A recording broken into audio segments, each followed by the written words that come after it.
Good evening, Free Enterprise fans. Welcome to another exciting match in the Lunar Table round. I'm Commander Leonhardt, joined here by Vitasia, and our racers tonight are moonblazewolf at 0-3 and Xenocat at 1-1. Absolutely. Both these runners are really kind of on the verge of fighting for their tournament lives.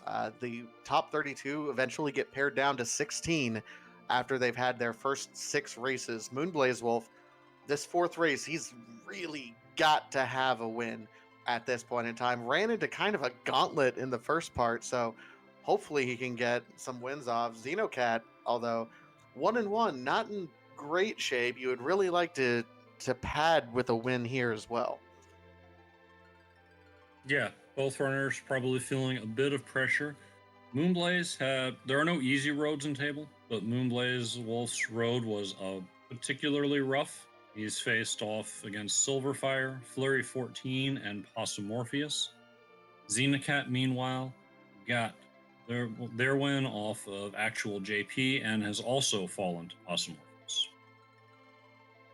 Yeah, Possumorpheus, one of those members of the community, relative new joiner, as I recall, but has been on an absolute tear through this entire table stages and even in the group stages as well. Both of these runners, of course, you can't get to the table without being completely capable on your own merits. So this ought to be an absolutely fantastic race between these two. More importantly, we have some top-notch naming schemes going on here. Oh yeah, I don't know which one. I'm giving a slight edge to pizza and ice cream, but that's really tough. That's like a 10 out of 10 and a 9.5 out of 10. I mean, the fact that I play guitar on the side and everyone learns Wonderwall to begin with, yeah, that's a little Fair. close to my heart there, Xenocat. I'm with you. That's fair. PK Wonderwall is the only song like 50 different bands ever wrote. So 4-chord wonder. Does that put them 2 chords ahead of Green Day? Green Day used the same chords. In fact, there's a great mashup with. Anyway, we're getting off track. Back to Free Enterprise. Man, I could talk about that all day. No, I know the mashup you're talking about. It's Boulevard of Broken Dreams, and yeah. Yeah. All the shots are being fired. In the meantime, what do we think of these objectives that we have? Well, you got to do 3 out of 4 objectives for table flags. That means you get to duck 1 objective. But having 2 of the objectives be the Masamune altar and the Leviathan means you're going to have to face the other one if you're able to duck 1. Yeah, and if depending on what is given to us, and we see a magma key start, we have Sid to go, and then a cane that I imagine both of our runners are going to at least put on pause for a second. Magma key start means everything is kind of wide open right to begin with. And if this ends up being something that's a little bit jetty, like we immediately find Legend Sword and Adamant, like what do? You have to go as fast as you possibly can. It's a tournament race, and you know your opponent's really good. Tough. When I ran these in group at least, I was a fan of checking all my characters. I want to know who is my likely party, what loot to pick up, what loot to sell, how hard to loot. But that early magma dive on weighted chests like T Pro to get to better loot is also a perfectly valid option. And we do have some interesting information already on Moonblazewolf's side. We do have a Tella immediately available in the Baron Inn. Tella, of course, one of the best characters you can find with this particular flag set, knowing that the most difficult part of the grind in the table stages is the grind, is getting up to the levels that you need to do. And Tella makes that a little bit trivial. He does. A quick answer to Zemtor, yes. The random objectives are specifically of the quest type. You'll never see a boss hunt. You'll never see find a certain character. The objectives will always be some other type.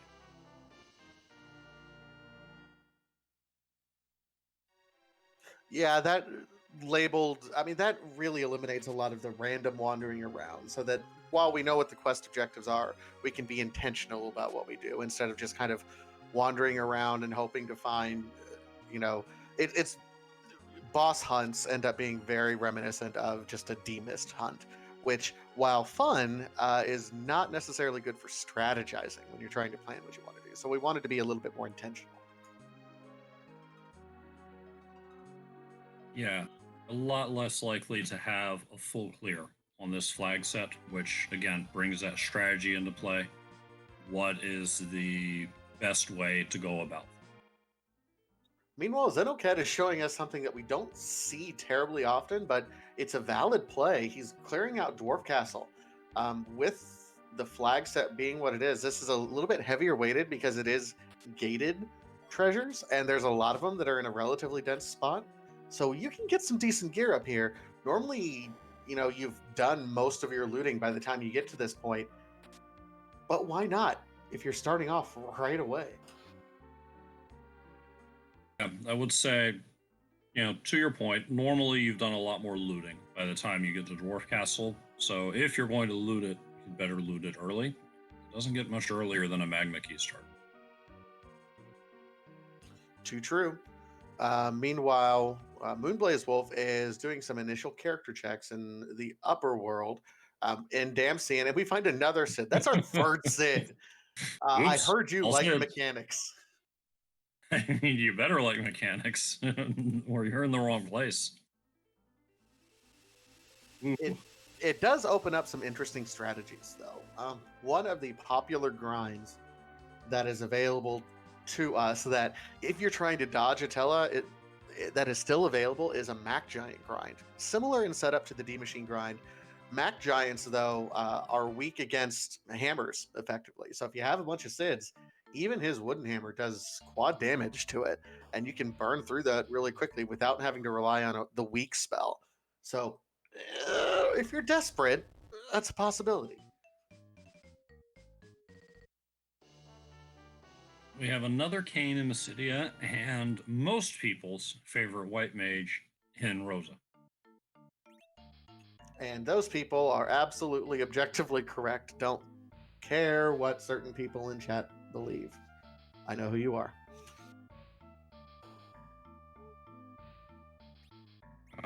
Xenocat did give us a job dwarf check, but it was a long title that was gone before I could finish reading it. Looked like precision devices inspection something. Yeah. Inspection dumpster player.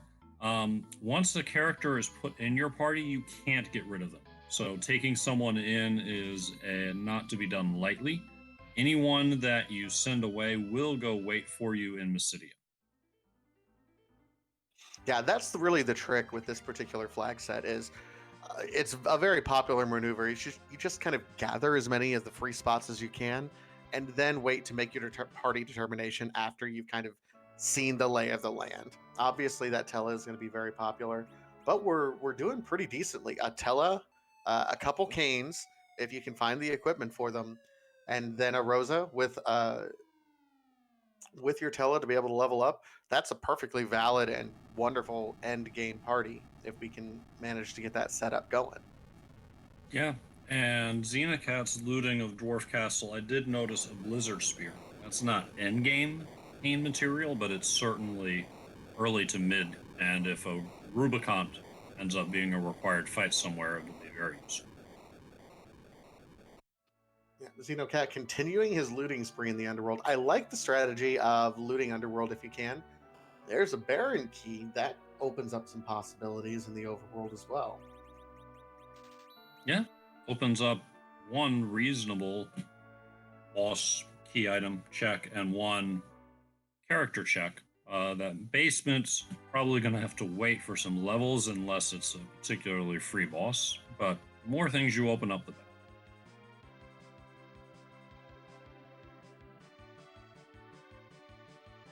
Meanwhile, Xenocat is going to show us.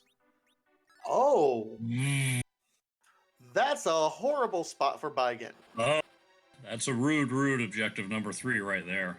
Oh, the Leviathan spot has tremendous physical attack and a lot of speed behind it.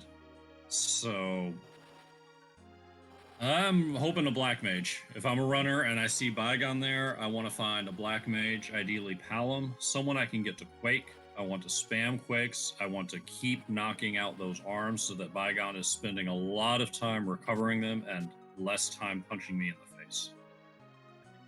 Alternately, if we don't end up finding that, if we end up finding a Cecil and using a back row Cecil strat where you just let him cover everyone if they're in a weakened state, that could be a way around that as well, because he is primarily physical. The arms do cast vampire, which is another reason why you want a bunch of Quakes, but there's a couple different ways around it to cheese that boss, but it's still an ugly spot that you really need a good setup for.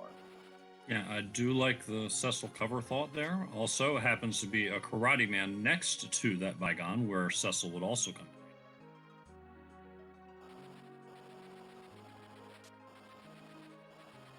in. Unsurprisingly, Xenocat wants no part of that and is going to continue checking freebies, setting up Sheila 1.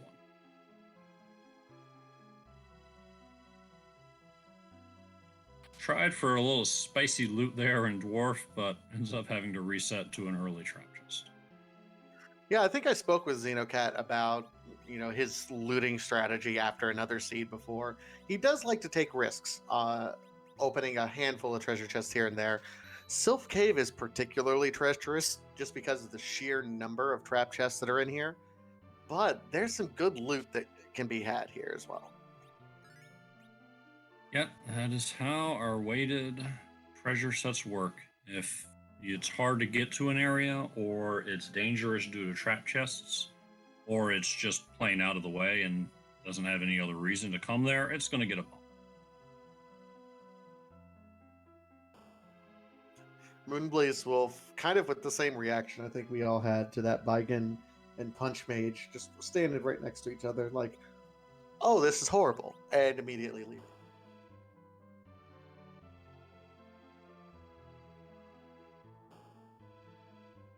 And Xenocat covering some of the ground that Moonblazewolf already covered before coming down here, getting around to the character checks. Fluffy Mittens, thank you for the subscription. Hope you're enjoying all of the show here at Free Enterprise.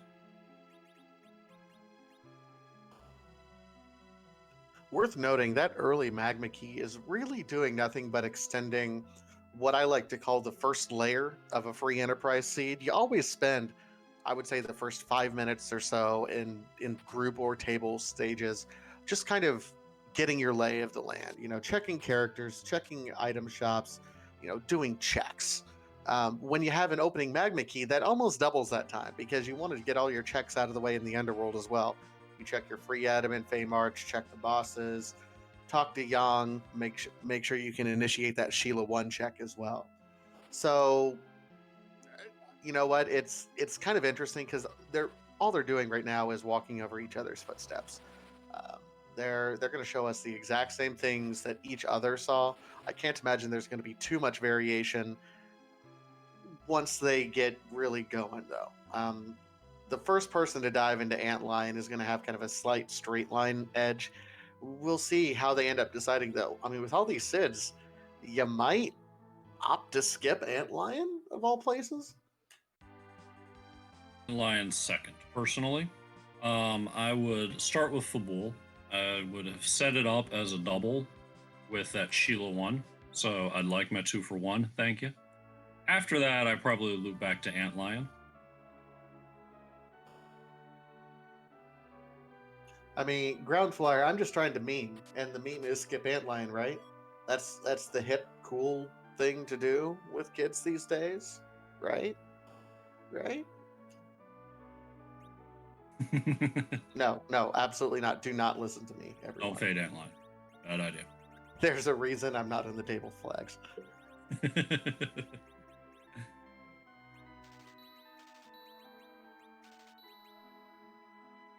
Poison axe and wow, okay, buying a poison axe or an earth hammer and mute arrows.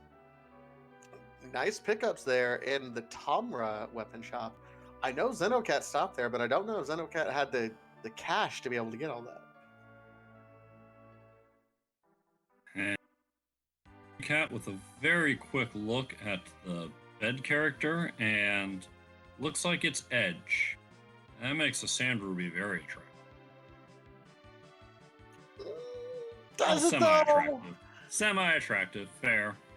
I got caught up. No, it's true. I think early game Edge is absolutely fantastic. The problem is, by the time you get a Sand Ruby, you're already at some decent levels, and That's really to valid. get Edge turned on, you need 2 weapons. So it's kind of twice the work at the same time. Yeah, I would settle for 1, personally. I'd be fine with, a long would be minimum, but give me a ninja or obviously a legendary, I'm fine, because there's a good chance that all other weapon is going to become a specialty item. A mute knife, which we've seen in the shop, a thunderclaw or something like that. I could live with 1, but that 1 is still hard to find on this flight. Xeno also checking some of these other overworld spots, doing that demist hunt that we talked about, just in case. In a one-on-one race, if you can find a demist and that ends up being valuable, doing those one-off checks, it's kind of a low time commitment and it can really make a difference in a race. Yeah, even when you've already got your magma and you're not being worried about being forced down a hook route, that demist could hold Pan or part of Legend Forging or the Darkness Crystal, and you want to get a hold of that if you can. Hey, we blinked. We missed leg. We did. There was a moment of leg. So much for needing a Blizzard Spear.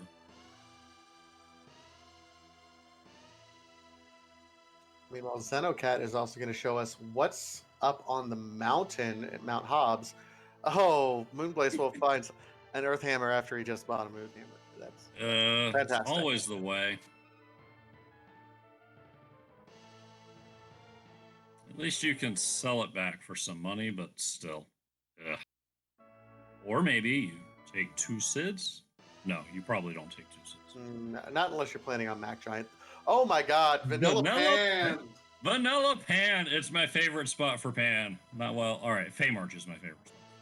Vanilla Pan is... I do love a Vanilla Pan. Some runners will fade that Sheila 1, hoping to find a Pan so that they can don't have to double dip Sylph Cave, but I am a strong believer in check your freebies, and Vanilla Pan plays right into that. Kind of a trolley place for an objective too. You don't always expect vanilla, but it's always possible. So that's objective 4 that we have a free turn in for 2 that I got to imagine Moonblaze is going to follow exactly that. Remember, the key to this tournament, the lesson that has been learned over and over and over, is check your freebies and then check your objectives. Yes, and running these pan checks plays into both. Xenocat's found the Black Mage, though, hanging out on Hobbs with Kainazo, and this is a fine spot for Kainazo. He can hang out on Hobbs on all of my seeds. Yeah, I'm 90% of the time not coming here, so that's perfectly fine. That Palom, though, I mean, that'll be interesting. We haven't seen Moonblaze head that direction. It'll be interesting if that ends up making up the difference. Early Palom can do a lot of work. Yep, and if you want to go after that Bygone, having Quake will be handy. We have music. The Twin Harp. Music's a gambly check. It's 1 key item after a little bit of a walk and a long cutscene, and if you don't have exit, you have an annoying walk out as well. So it's a gamble to go after that one when you have many other options. Yeah, it looks like Moonblaze is immediately going to be turning in. We'll see what he ends up deciding to do next. Meanwhile, Xenocat is going to give us our first tip.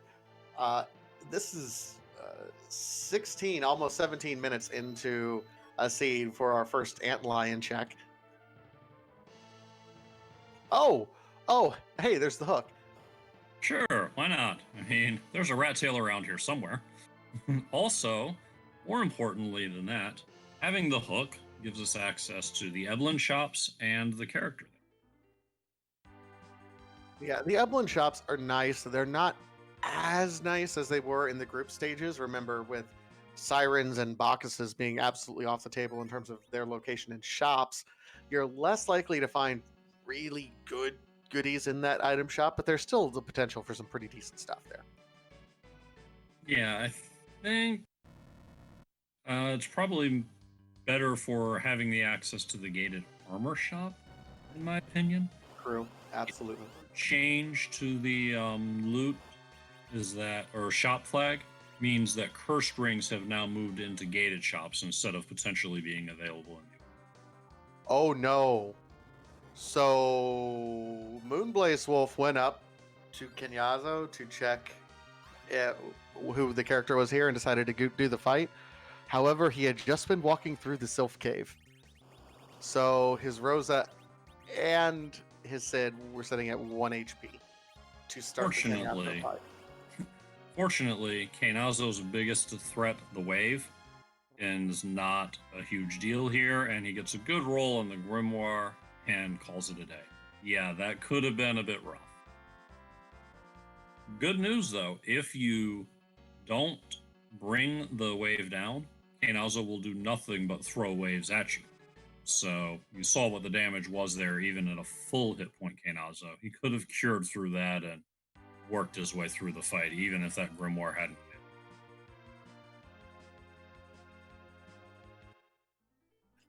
Yeah, chat's memeing a little bit. They're like, let me show you what a real wave looks like.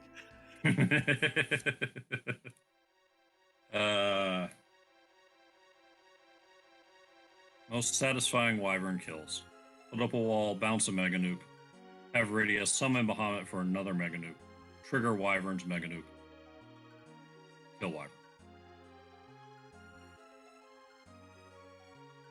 All right, so Xenocat's about to get his Earth Hammer, for free.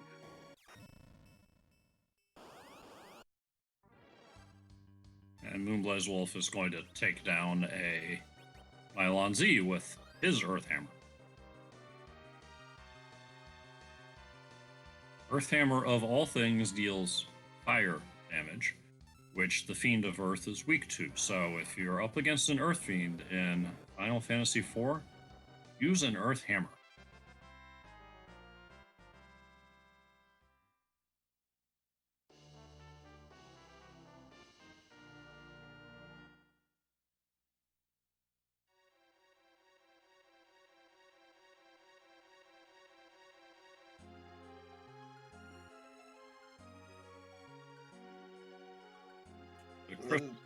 Not much new ground yet.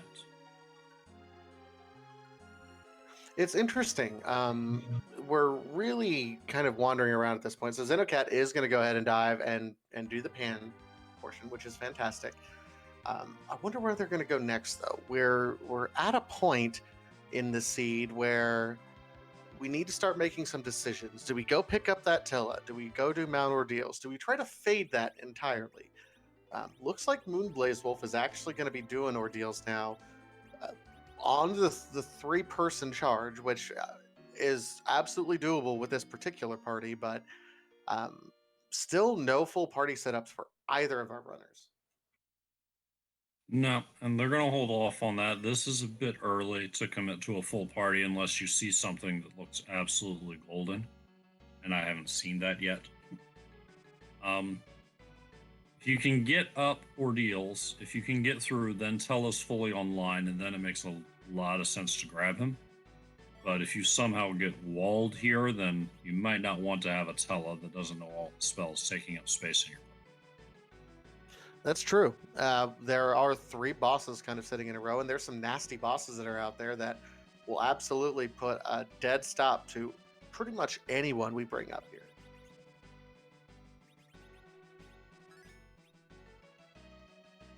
Moonblazewolf is about to give us our first look at those. Asuka, my thoughts on the yeeted Sissel is I understand. I would have done the same. I rarely carry a Dark Knight around. I wait until I turn him into a Paladin.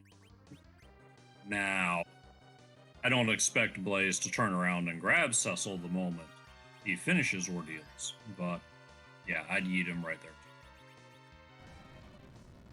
Oh, and look at this. Normally, your Sid is almost worthless against D-Lunars. They do start their counterattack script if you do any sort of fight command. But that Earth Hammer has that special use as an item. Yep, it will cast a very low level Quake, and that doesn't trigger the script.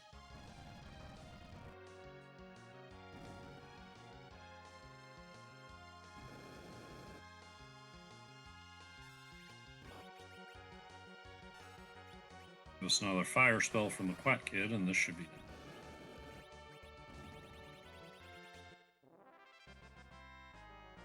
Yep. Nice quick work of the D-Lunars there, and a hefty chunk of experience as well.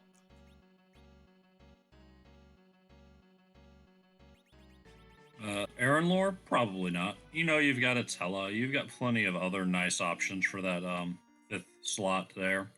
I think that unless you get a hold of something amazing, Excalibur, Crystal Sword, I don't see it happening.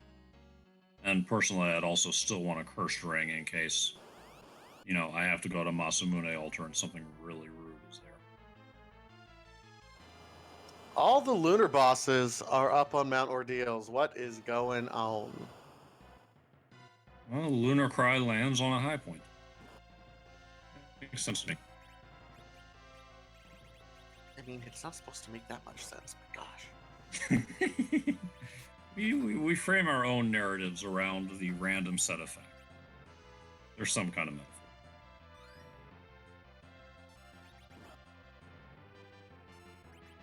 Little, these two bosses, though, kind of illustrate that it can be dangerous on this flag set to commit too hard in one direction or another, and that it's good to have a versatile party. D-Lunars, you better have a way to deal with them other than fight. Ogopogo, you're pretty much fighting the whole way.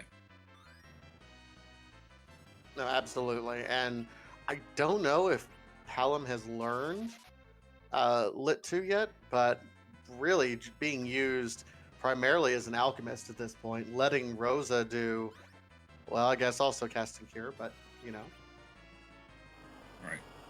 Ogopogo does not have electric weaknesses. Do not be fooled by his resemblance to Leviathan. There's no particular elemental weakness. Any sort of spell that Hallam throws at him is going to result in a blaze counter. So I suspect Moonblazewolf is going to bluff Hallam up and use him as a chemist until he whittles Ogopogo down to the point that he thinks Hallam can finish him off. Yeah, and Aaron Lore makes a good point in chat. There's a lot of lunar bosses that, while tough, are doable here on Ordeals. You would much rather see these bosses here than, say, at the Masamune altar. Right? It's a little bit of a rude Ordeals, but it certainly, once you get through it, don't have to worry too much. Simultaneous boss kills on either side of the screen. Moonblazewolf will now be showing us what exactly is awaiting us up at the top of Mount Ordeals. Xenocat, they will be starting that Ogo fight immediately. Is it more vanilla for this key item? Is it? You would just love Vanilla Legend Sword here, wouldn't you? I mean, I love vanilla, but particularly here. Pass is not bad, though. No, that's actually quite good.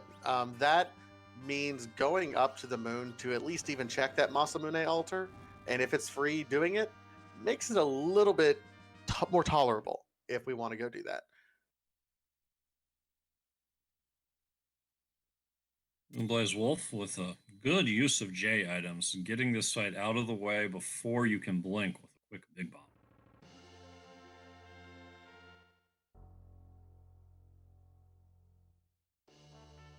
Yeah, the only problem is that boss is relatively free, and the location is also relatively free. So it's, yeah, that was a bad combination. That's not where you necessarily want to see that boss. It's true. I mean, at the very least, you could juggle the Baron Guards with one of those two other Ordeals bosses. But that being said, overall, I think you've got to be pleased as a runner with this Ordeals. You've gotten D Lunars out of the way in Ogopogo, and sure, you missed out on a cheesy Baron Guards, but overall, life was good here.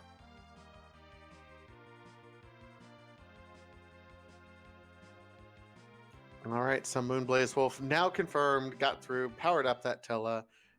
Got to imagine, yep. Oh, yes. Baron's looking very attractive right now because not only do you have the character at the Baron Inn, you can actually combine that to actually do Baron proper if you so desire. Yeah, we're going to take a look at this gated shop here, though. Straight to the armor shop. Sees nothing he wants, or takes a karate uniform. It's a cheap way to get a small boost. That weapon dealer just walking right away. Hello. You want to go to the armor shop first, guy? Okay, fine. I see how it is. I don't need your business anyway. That's interesting. See how Moonblaze is keeping a drain sword? That makes me think he might pick that Cecil up. It's possible. That is definitely one thing. Drain Sword takes 5 off of its wielder's agility, and that is a good way to deal with the fact that Paladin starts all the way at 13 agility. Also possible that with the cane, he's looking for Drain Venger if he can find an Avenger somewhere. More than one use for that Drain Sword.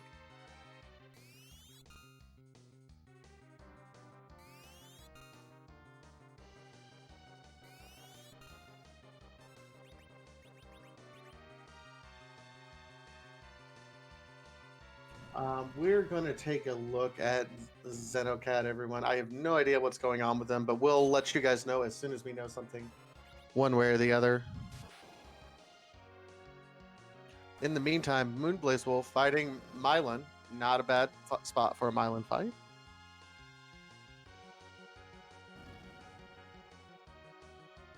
Yep. And we'll be going on to the second part.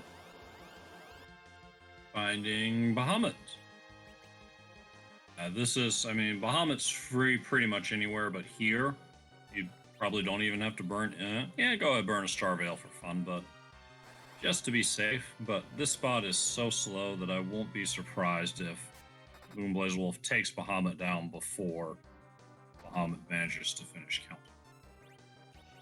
Yeah, between Palom doing quite a bit of damage and that Earth Hammer seems to have it well in hand, but I like the safety Star Veil.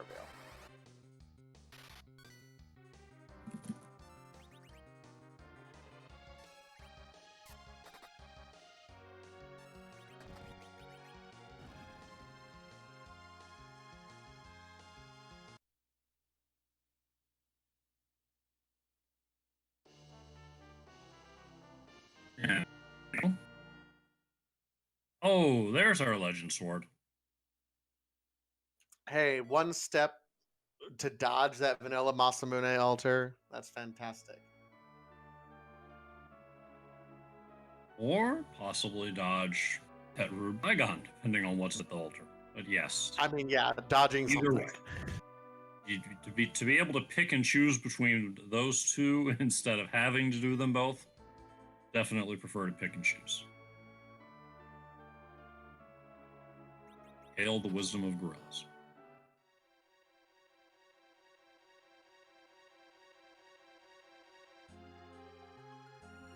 And you called it, knocking out Baron Inn and swooping straight into the castle.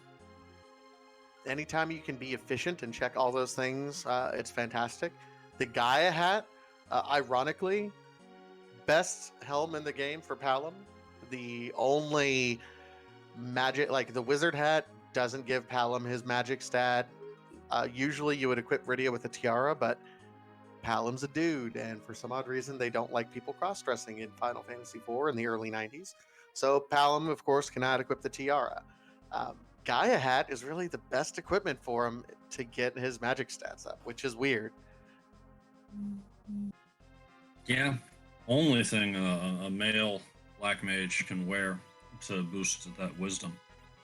Back in the less enlightened days, before we had ex-soldiers turned mercenary dressing up in dresses.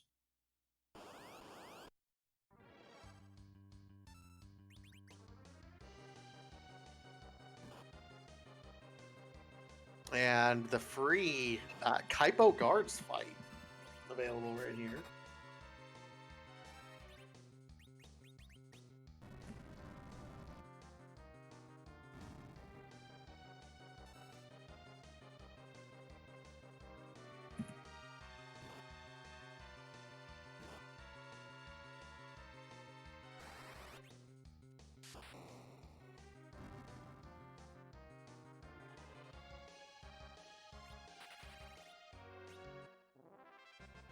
Once the soldiers go down, the officer retreats. You don't get the experience for that, but in this spot, not really a concern. Just go ahead and get the job done and move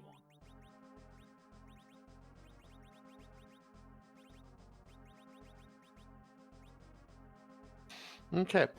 It does look like we're going to have a guest. One of our admins, Scala Kitty, is going to be jumping in here for a quick announcement, actually.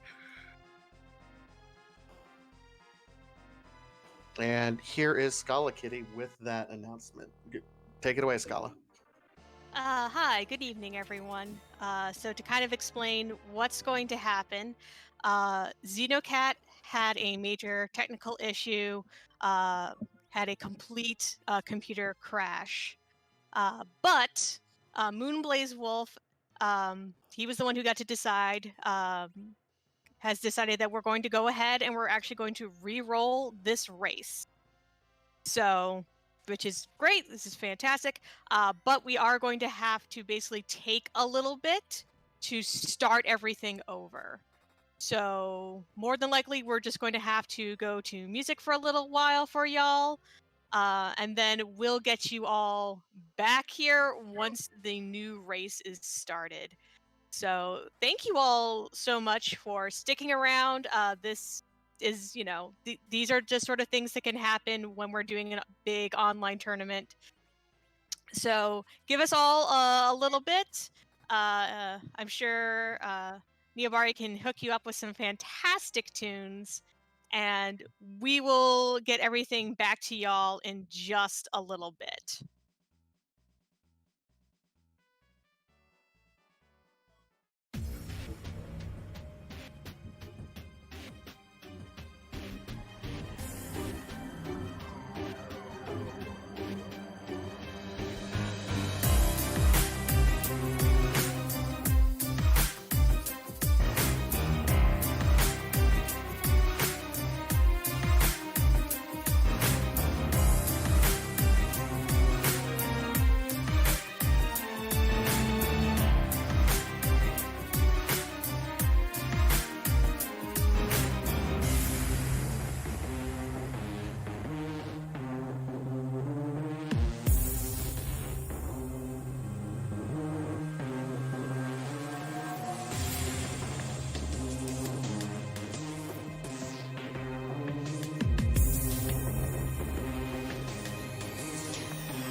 Hi everyone, it is Admin Scala Kitty back again, letting you all know that it's going to be just a little bit of time before we're able to get the second seed underway.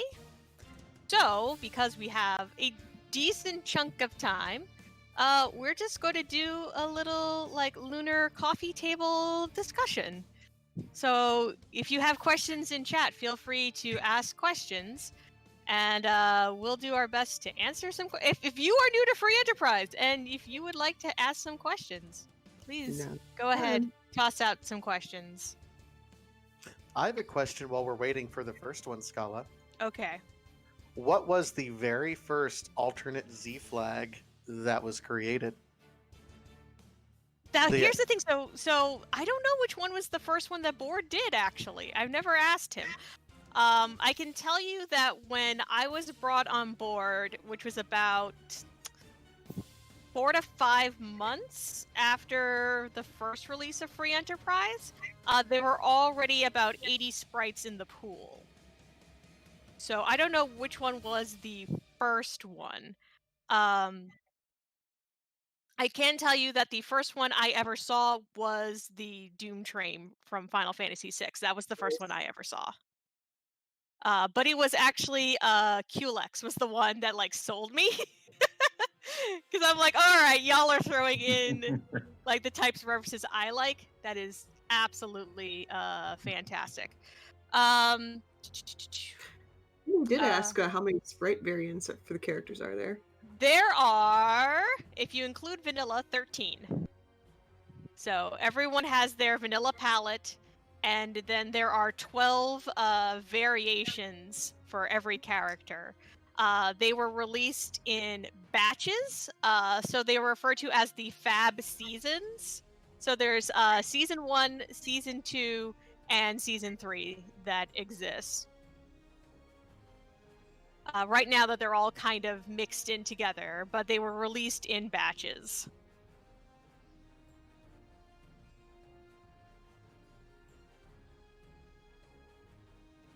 Let's see here. There's a rules question regarding Seed of the Week. Does that have to be single segment?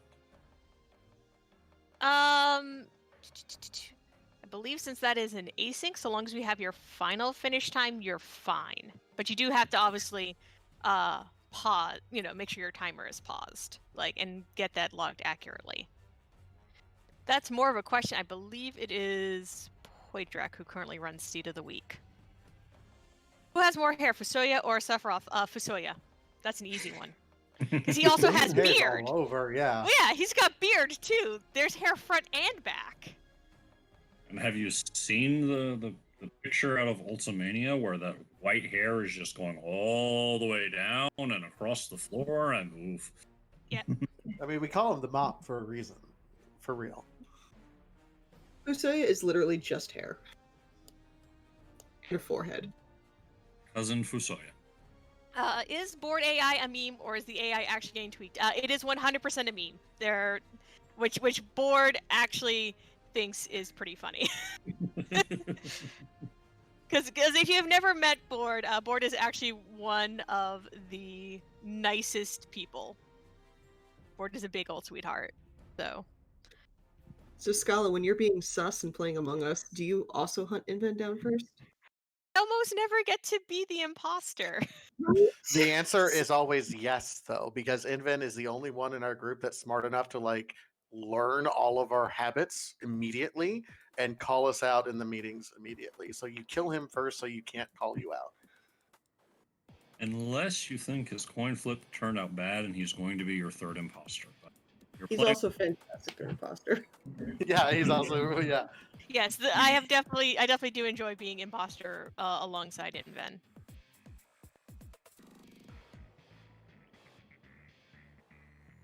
But I haven't had a lot of chance to play Among Us recently, so maybe I'll be able to get back into that. Yeah, maybe after the tournament. We're too busy. Exactly.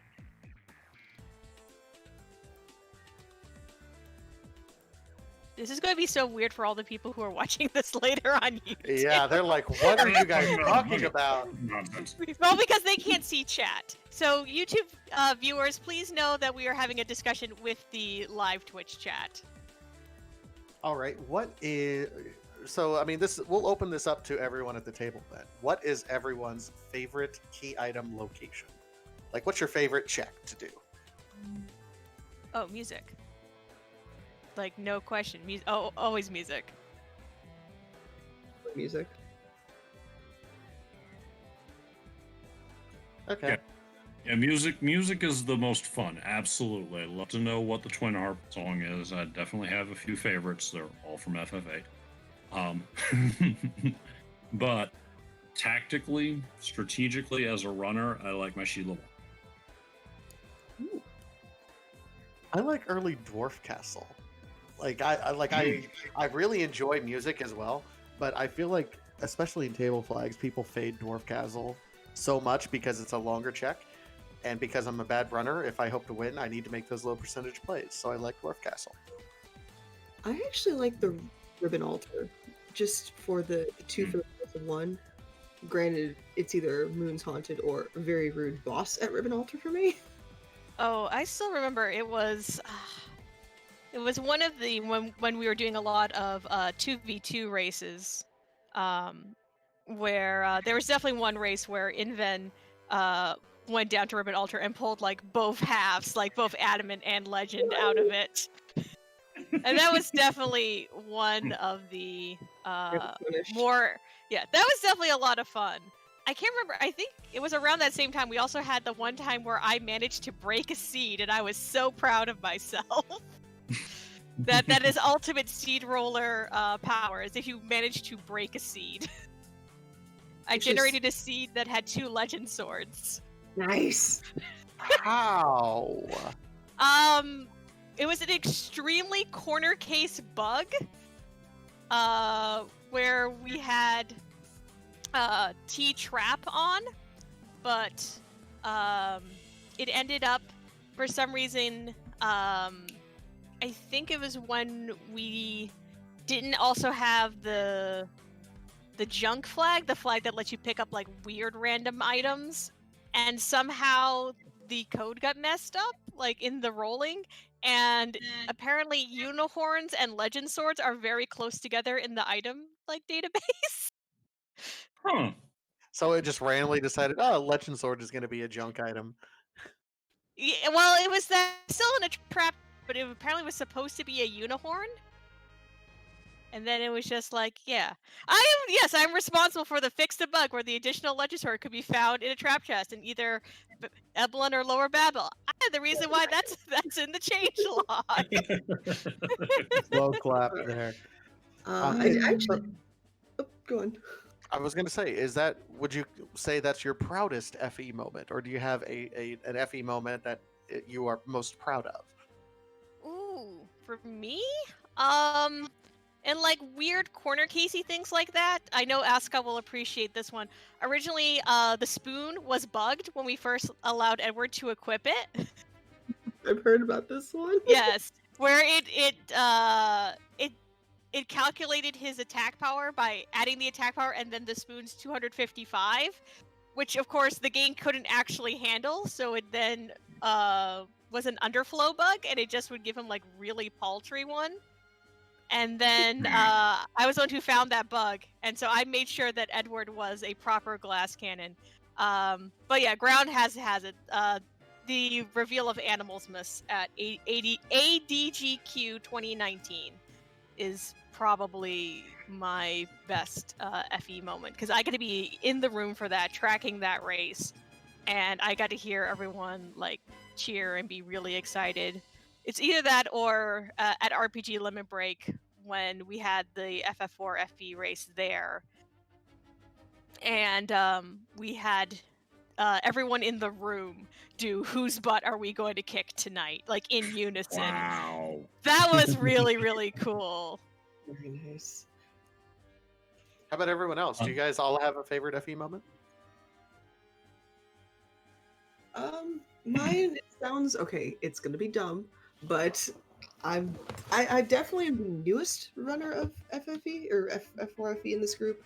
The first time I did a sub 2 hour seed. I can't remember if it was group flags or table flags, but I just because normally I'm in like the 2 to 3 hour range for these seeds.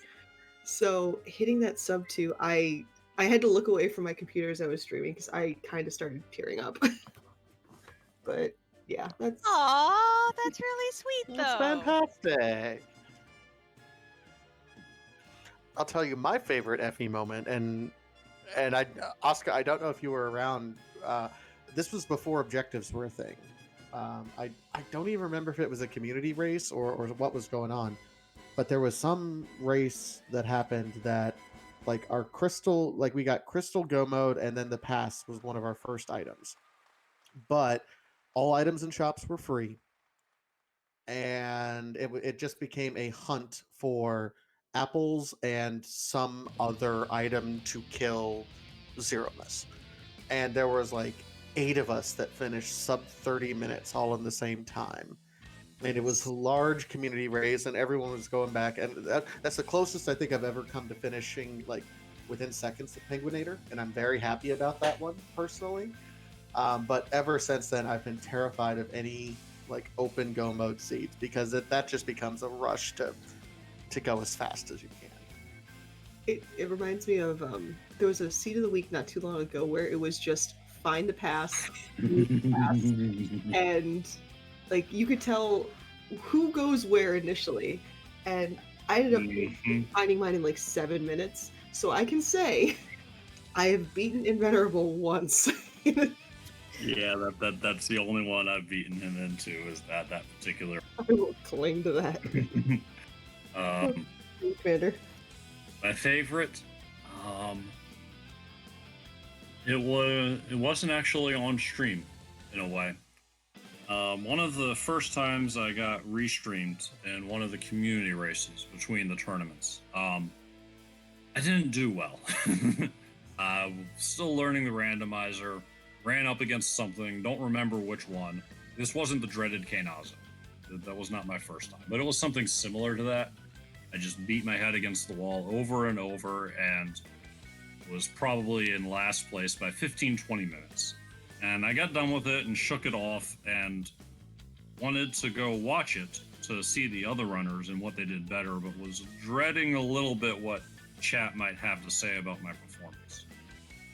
Much to my relief, my fears were completely unfounded. Everyone in chat, while I was doing this, not that I could see it at the time, was super supportive and cheering me on and hoping for me to get through, and it reinforced for me what a wonderful community we have. Yeah, we're very big about positivity, and that's one of the things that we definitely, it is like codified in our like commentary rules to try and stay as positive as possible.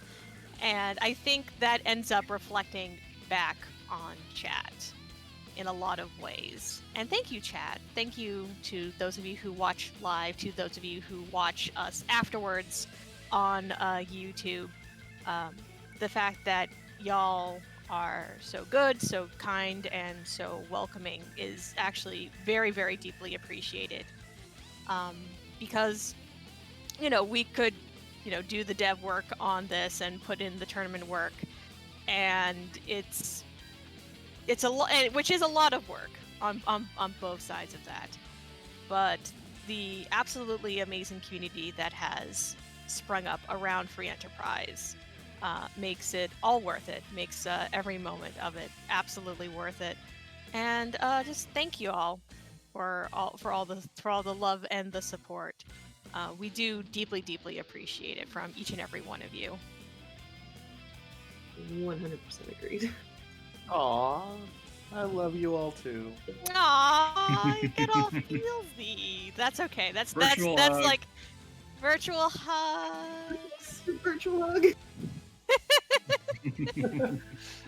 I mean, you know, in all seriousness, no, this is one of the most welcoming and free and open communities I've ever been a part of on the internet. So if you're watching this and you haven't joined us on our Discord yet, you know, peer pressure, do it.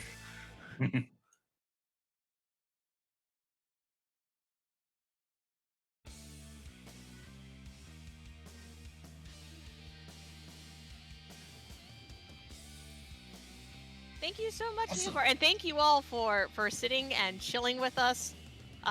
We, like I said, we really do appreciate it, and it's really, really fantastic to just have this. And not only that, but also I think we did this a little bit earlier, both in text and live. But you know what? Also, just a lot of shout outs to moonblazewolf for being super duper sporting about all this and for wanting this to be 100% a fair and hard-won race between the two of them. I know it's going to be great.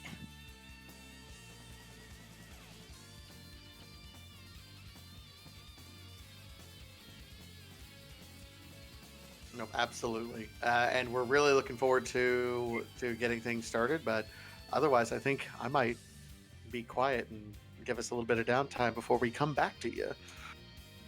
Yeah, that's perfectly fine. So, chat, go get up, get your water, get your popcorn, get whatever snacks that you happen to like. Come on back in a few minutes, and we'll bring you back all the action from the beginning. And I hope you all have an amazing evening, and I hope you all enjoy this race.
Round 2.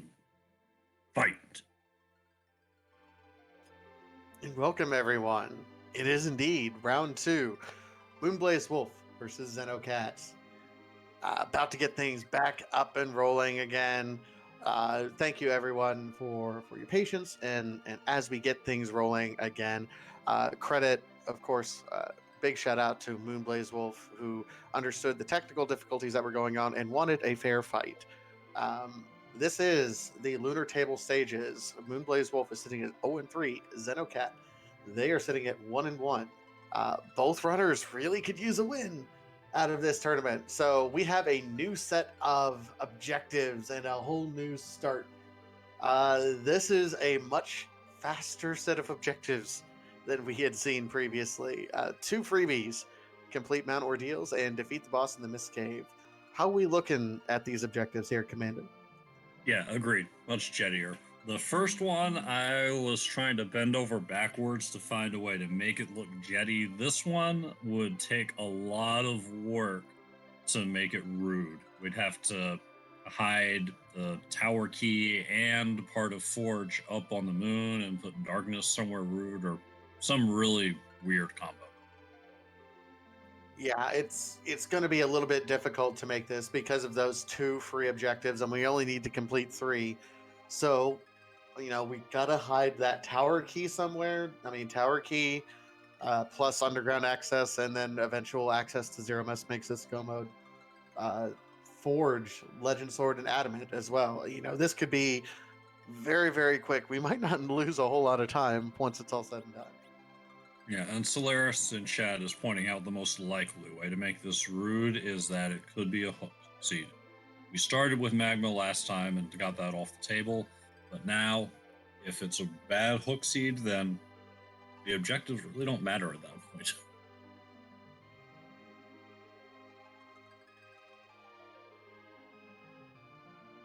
And we are off. We do have a Kane start. I personally like Kane starts. There's a Golbez who's giving us a Twin Harp to start.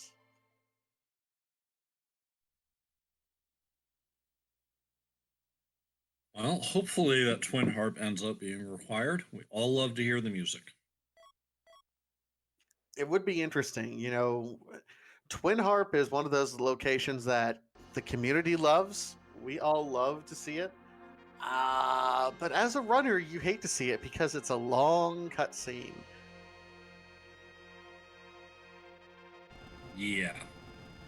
It does take a while, but we do love it here in chat.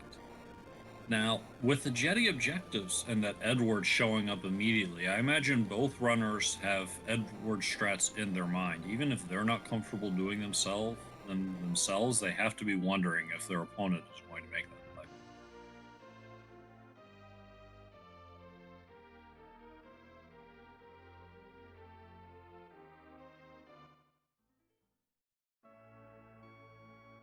All right, and we're seeing kind of similar openings. This isn't uncommon. When they opened the last round, they both kind of went into their separate directions. It seems to be something very similar here. Moonblazewolf likes to check his early Baron at this point in time. We see Iridia available in the Baron Inn. Meanwhile, we do see a Porum available in the Watery Pass. Well, White Mage found. Don't expect Xenocat to pick her up right away. Probably send her to Mysidia for now, but if Rosa doesn't show up in an early check, I imagine Porum's going to be joining the team. Always need a White Mage. Just always value your White Mages. Yeah. Makes life so much easier having access to healing, Blink, Berserk. Just so very useful. And yes, it was a Lunar Sparkle that we saw in the Baron Inn. That's not a bad spot for a Sparkle because it has relatively low HP. Even a decent party with moderate equipment can one-shot that spot. So that's actually someplace you wouldn't necessarily mind seeing a Lunar Sparkle in a tough spot. Yeah, the one rude possibility there is Wyvern. Wyvern is still going to be fast enough there to land that Mega Nuke, and it will take your party down. But you get enough speed, you can get past it. But anyone else Other than Wyvern, there is no threat. We did, meanwhile, end up seeing a Cecil in the Sand Ruby bed. That is a Cecil I anticipate us not picking up at all. But if we find a nice weapon and we have access to it, maybe. Yeah, vanilla agility is really made Cecil a controversial figure in this flag set. It used to be a very automatic take with the potential for high-end weapons, and even without it, just being able to use Cecil cover strats will get you through a lot of rude bosses, but vanilla agility is a huge handicap. I mean, depends on who you ask. I can work around it. I love me a Cecil, but yeah, I mean, it really is a high ask depending on how your party is set up. Yeah, I'm happy to work around him too. My minimum, even with vanilla agility, is lightsaber / defense sword, and then I'm willing to take him. But I know that some people's floor is Excalibur, and some people's floor is even a crystal sword. However, Speaking of Cecil, Cecils. I don't know if you've heard of second Cecils there, Pippin. But has he heard about Baron Inn? Has he heard about Massidia? He's heard about ordeals, right? Thwack with a silver apple in the head. For those of you that aren't members of our Discord, PK4787 loves his memes, and he did a wonderful meme about Second Cecil with Aragorn tossing apples at hobbits who, in the movie, are discussing second breakfast. Oh, how about a third Cecil? Do we like third Cecils? Oh my goodness. Now we've transitioned over to Oprah meme. You get a Cecil, and you get a Cecil. Ah, we all get a Cecil. Everybody gets a Cecil! Oh my goodness. I mean, this is really going to make for an interesting seed because Cecil really becomes valuable with his weapons. You know, he can equip the best weapons in the game, but they're so rare to find that it really becomes hard to turn them online. Second Cecil, oh my goodness. I want to full complete and full clear and 100% this, but it's not a viable strategy. Well, if you've got 9,000 gold to spare, you could equip all of the currently found Cecils with their best weapons. Black swords are for sale in Massidia. I'm waiting. There's got to be a strategy somewhere that a black sword, like, somehow does something funky and becomes the ultimate endgame strategy. Like, I'm just waiting for it.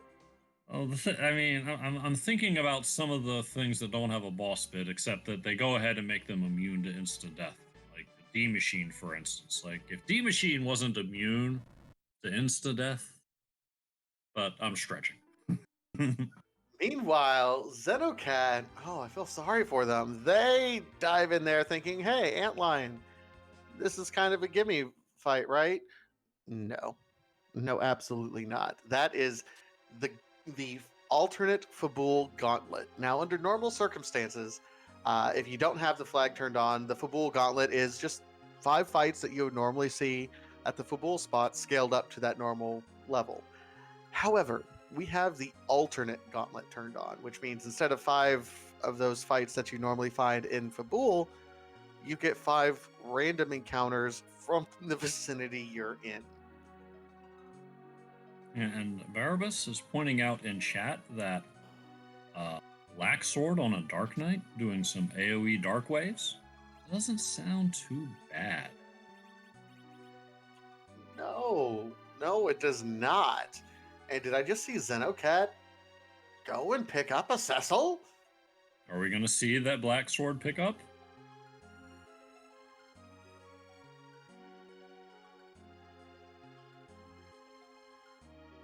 Breathlet? Oh, no. I don't think Xenocat even saw that Black Sword. I think it was moonblazewolf that saw it. It's not a Cecil. Maybe picked up someone else. So Also not a Cecil, so never for him. Meanwhile, Moonblazewolf sees it and goes, "Yeah, I'm gonna try." It's fair. Fading Antlion is dangerous. Xenocat, they have to make sure that they get back to it before too long. If it's something of value, like our way underground, for instance, a magma key or that required power key, then you really don't want to leave that alone for too long. And it can be real easy once you get far enough in the game to be in that mode of, I've already done Antlion, but you never did. Meanwhile, Moonblaze did pick up the Sid that I believe was in Damsian. So, I mean, that would explain why he's maybe a little bit more confident getting through this particular fight, because an Ogre Axe Sid can do a lot of work early game.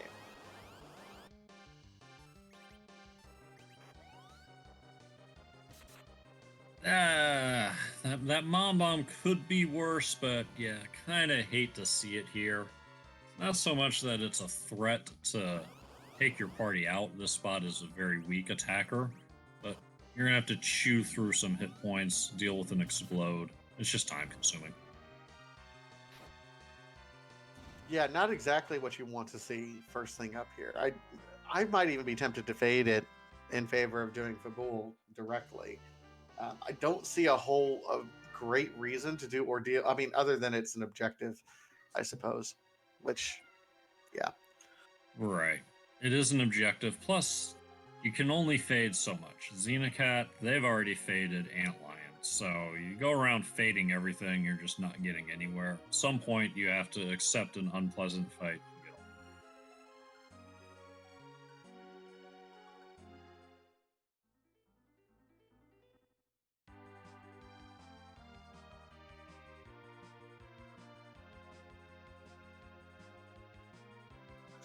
All right, so here comes the. I honestly didn't know if that was your cat or mine. I looked over my shoulder. No. That was my cat being a butt. She's been a butt all day. I've had to lock her out of my office on multiple occasions. Poor kitty.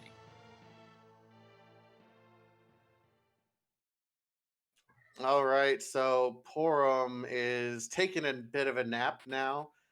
Firebomb is not going to be enough for that Kane. Remember, the Firebomb is one of the HP-based J items. So if you don't have a whole lot of health, it's not going to do a whole lot of damage.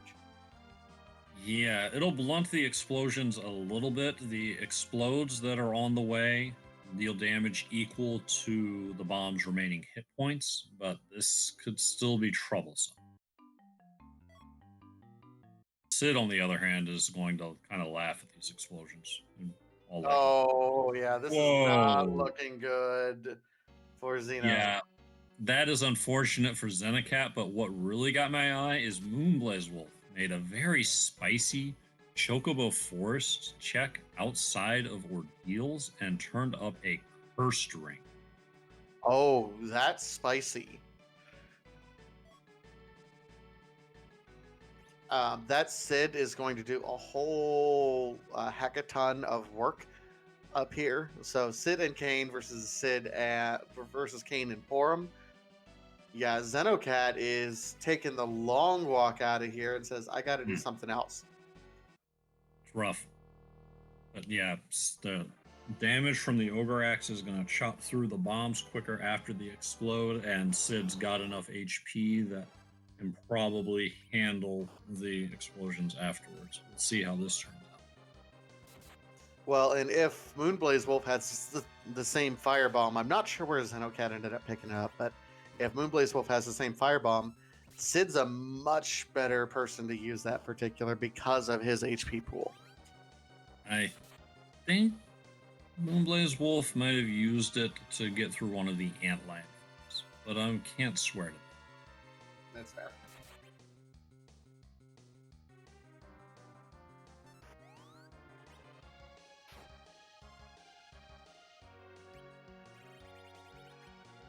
Xenocat has picked up a Sid and is ready for another attempt.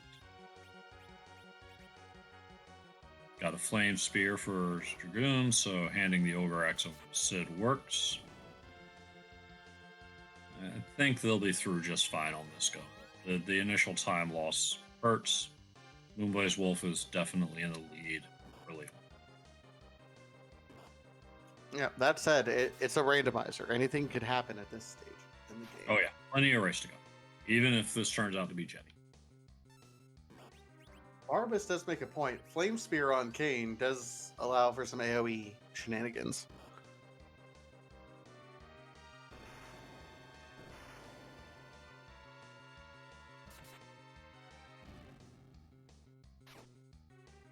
Yeah, so it says 59 damage. You barely even felt that.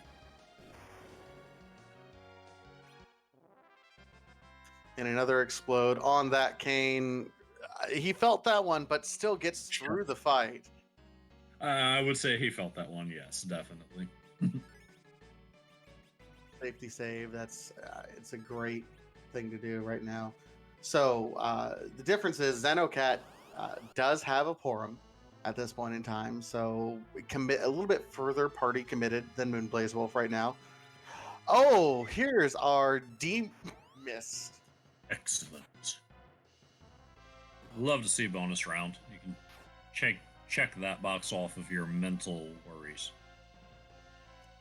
We're gonna beat this D-Machine as if it were a car. This Demus can hold so many key items.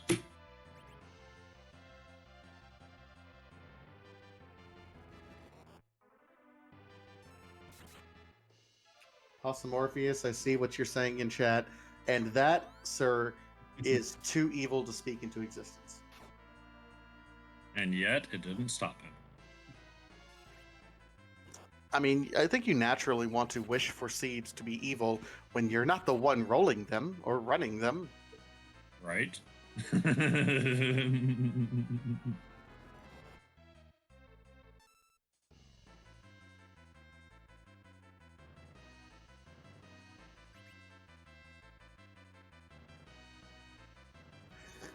Meantime, I do want to give, while we're working through these two bosses, I do want to give a shout out to both the folks behind the scenes who are doing all the work.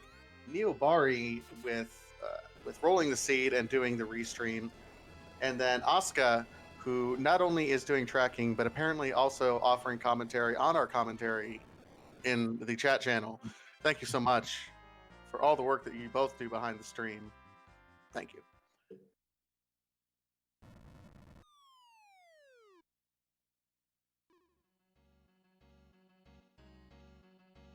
Down goes the Demist. And Moonblazewolf should be knocking out Objective 3 shortly. See the key item and the boss in the free location.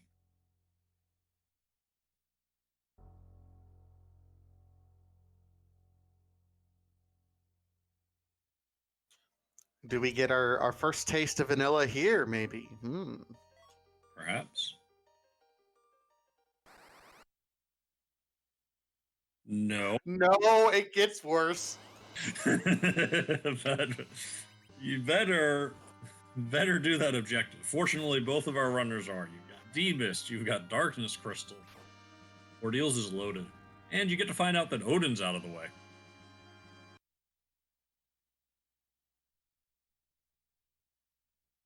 Oh my goodness, that's terrifying now. What do you do? I mean, you have so much freedom. Like, You look for Attila.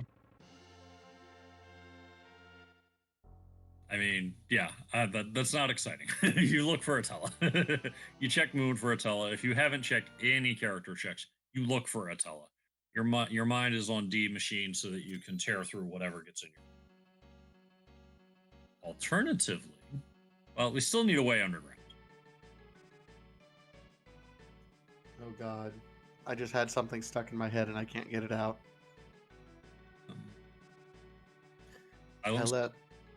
Hello, darkness, my old friend. So what you're saying is the silent stuff would not help.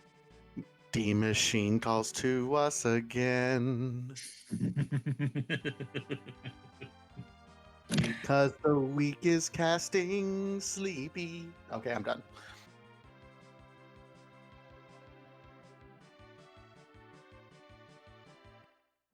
Okay, so we are going to turn in the D-Mist. Yeah. D machine. I'm trying to work beam. Beam Yeah, around no, the no, sheet. no more, no more memes. This isn't. Yeah, we're done. Oh, hey, there's our hook. We have our Okay, underground so the access. highway underground.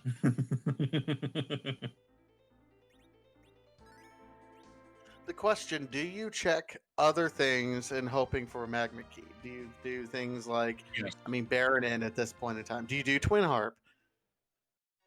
I would go so far as to twin harp, but I know some runners are going to make that underground charge. Don't feel that twin harp having magma or leading to it is worth the gamble. Oh, hi, required wyvern. Oof, Right, oof. you That's save before you rude. check the mist boss because you never know.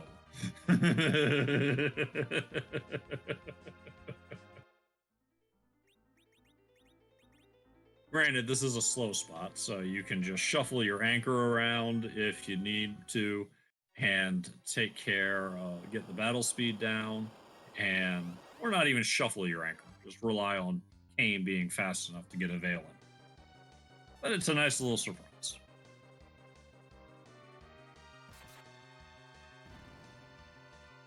Oh, he tried to A swing. straight kill and pulls it off. Nice. I mean that. Okay. I mean, you do what you have to do, and it's an objective. And there's not And enough hit points here. It works. I thought he might put a veil up, but unnecessary. Blaze knowing what?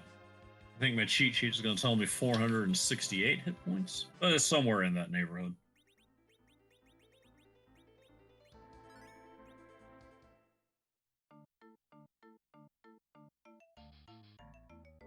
yeah, that's a good point. Does Moonblaze? Did he actually?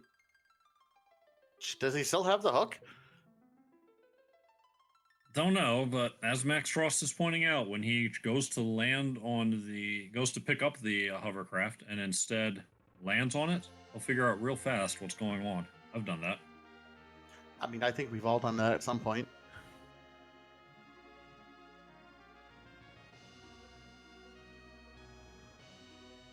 I do like Moonblaze going ahead and saying, we're going to go check out the moon. You Yeah. know, we do want, because it is the most important thing in the table flags, I really sincerely feel, is finding what your grind is going to be. We already have a Sid, so if we have to do Mac Giants, we can. But we would really prefer to do a D Machine, so we're hunting for a Tella. Yeah, completely agree. You find Tella, you've answered your grind. You don't have to think about Eddie strats or 1200 HP strats. You know you're going to be able to go up to Z levels and work through whatever the seed might be throwing at you.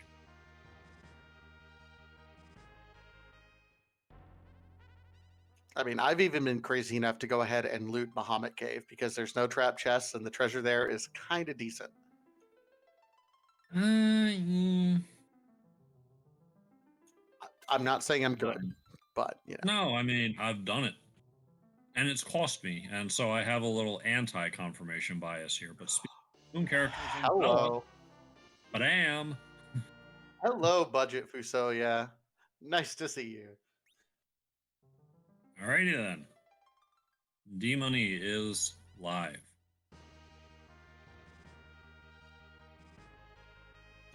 I cannot tell a lie. I think Moonblaze is in control of this seed.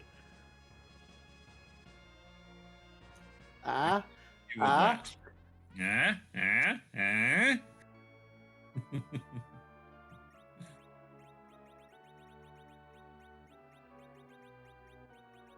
Xenocat is right on his heels, picking up the hook, probably going to head over to Mist Cave and make the same discovery that Moonblaze did.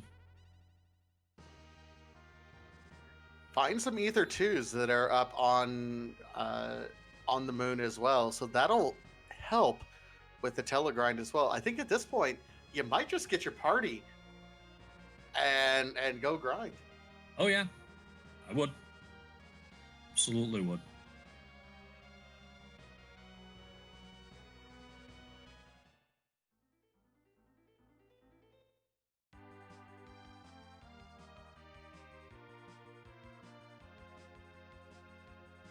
So close, Xenocat. You're almost there. I think you were short by about 20 damage on getting through that wyvern. Yeah, looks like it was just a bad roll, so gonna give it another shot. Meanwhile, Moonblazewolf says, "Hey, I have a pink tail that I might as well turn in." Sure. Could be tasty. Might help you decide who gets one of those last two spots in the party. Well, one of them feels like it has to be the Porum because we need a white mage at some point. I agree. Plus, that gives you a second source of Berserk, even if you are thinking a heavy melee strategy. Having two people to cast Zerk in the Z fight's a lot easier than one. Particularly, one of them is probably going to hit the floor on the nerf to Big Bang. Artemis bow. On the other hand, you could have a fourth Zerker.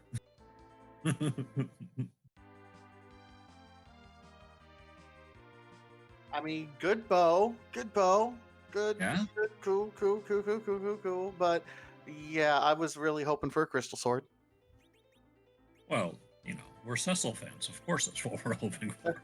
I mean, Especially since Blaze has a curse ring, and we've seen Wyvern. Wyvern is the biggest threat to a leveled Cecil.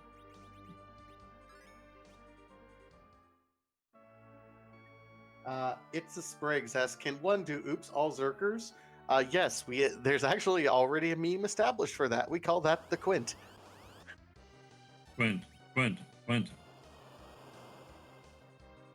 good news about finding Ogo.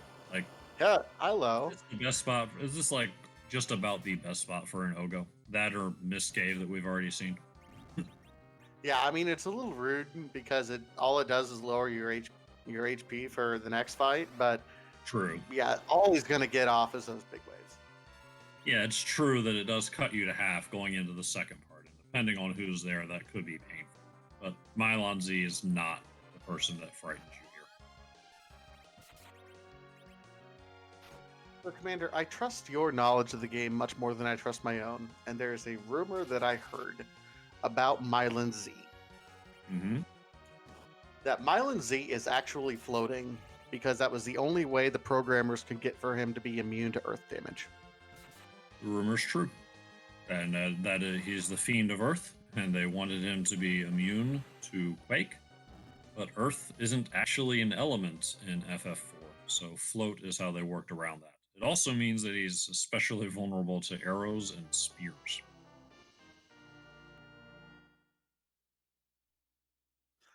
Well, hello, Adamant. There are now 2 outs for Go Mode. Tower Key or Legend Sword will give Moonblazewolf Go Mode now, and Xenocat will not be that far behind. My goodness. This is so we wanted to make up some time, given all the shenanigans that happened early on in this race. I didn't expect us to make up this much time. Yeah, it's starting to take off, and kind of nerdy housewife pointing out that Moonblazewolf is taking the Rydia. Rydia is great to take when you're just about to do a D-machine grind. You can slingshot her and get her to nuke in half the time.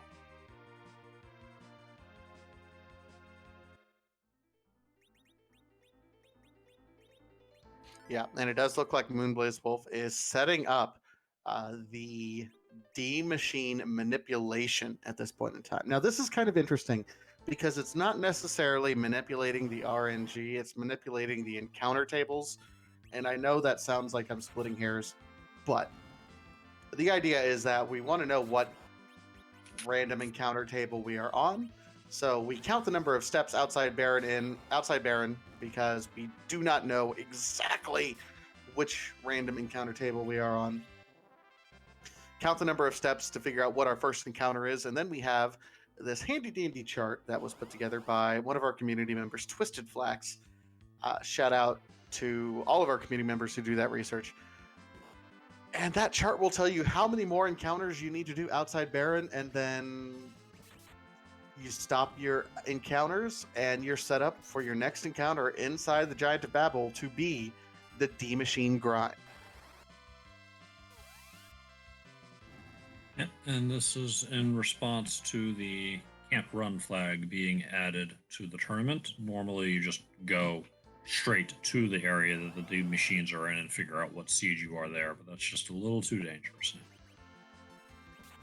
Asuka, our tracker in chat, is pointing out Simbu did do a lot of the number crunching behind it, and then Twisted Flax was the one who put together the chart to make it a little bit more user friendly for all of us plebes in the community.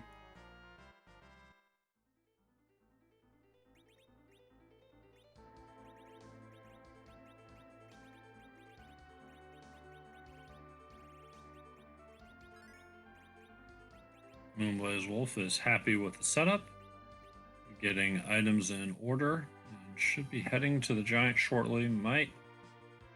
He's going to pick up the 5th character beforehand, or do you think he's holding off on that slot for some reason? Might be picking up the character right here. Yeah, gonna go pick up the character right now. Yeah, double slingshot most likely, depending on the level.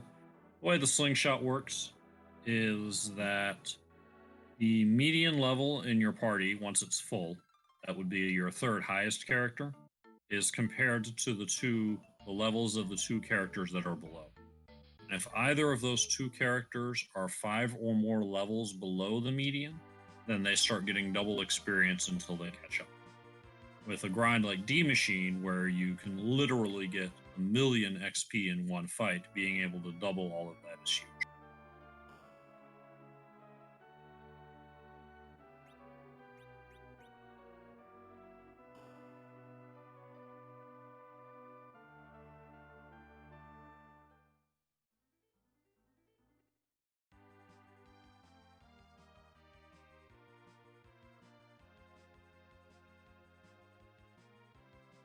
Doing a little shopping, getting the last little bit taken care of. Troya, 2 item shops there, so you've got more chances to get a hold of what you need to handle the D Machine grind. You just got his ethers, but you would like maybe some more life potions. I thought I saw him pick up some life potions at some point. Cure 2s is really what he was looking for. Just because he does need to be able to get everything up and going. True. Aurum. Actually, he didn't pick up Aurum, did he? What are we looking at? No, I think he got double Ridias, honestly. Double Rydia, Sid, Telecane. Nice. Okay. So, I mean, gutsy, but nice.